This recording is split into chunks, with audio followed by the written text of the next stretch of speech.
কোনো কোনো মৃত্যু থাই পাহাড়ের মতো ভারী, কোনো কোনো মৃত্যু পাখির পালকের মতো হালকা। আবরার ফাহাদের মৃত্যু আমাদের জাতীয় জীবনে থাই পাহাড়ের মতো ভারী হয়ে আছে। আবরার ফাহাদের মৃত্যু গোটা জাতির মূল্যবোধের শিকড়ে নাড়া দিয়েছে। আবরার ফাহাদের মৃত্যু এক্সপোজ করেছে যে রাজনৈতিক ফ্যাসিজম কিভাবে দিনে দিনে বাড়তে পারে। একই সাথে আবরার ফাহাদের মৃত্যু আমাদেরকে প্রতিষ্ঠা করে দিয়ে গেছে যে ফ্যাসিজম যত শক্তিশালী হোক, মানুষের মনুষ্যত্ববোধ কখনো কখনো জেগে উঠলে সমস্ত ফ্যাসিজমকে দুমড়ে মুচড়ে ভেঙে দিতে পারে।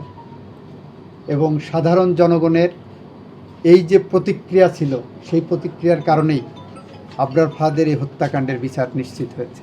যমুনা ইলেকট্রনিক্স ঈদে ডাবল খুশি অফার সিজন 3, যে কোনো পণ্য কিনলেই পাচ্ছেন নিশ্চিত ঈদ উপহার। আবরার ফাহাদের মৃত্যুর যে প্রতিক্রিয়া, সেই ঘটনার পরে শিক্ষা প্রতিষ্ঠানে এই বিভৎস চিত্র আর আমরা খুব বেশি দেখি নাই।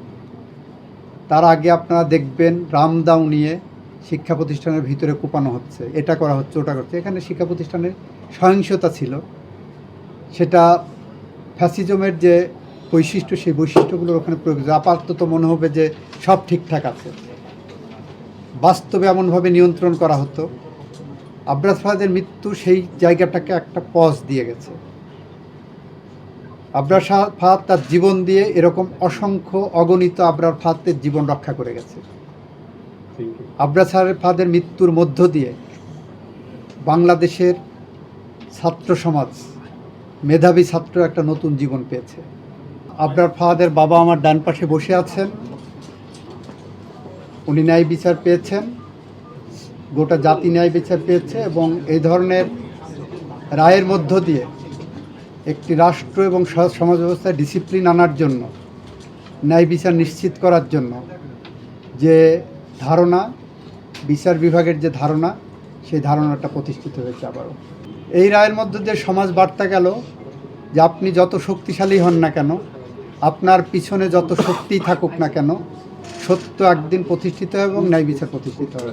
যে আপনি যা করেন আইনের গণ্ডির মধ্যে থেকে করেন, আপনি যা করেন পাশবিকতা দেখানোর কোনো জায়গা না, আপনার মনুষ্যত্ব জাগরণ করতে হবে। উচ্চ আদালতের পর্যবেক্ষণ এটাই।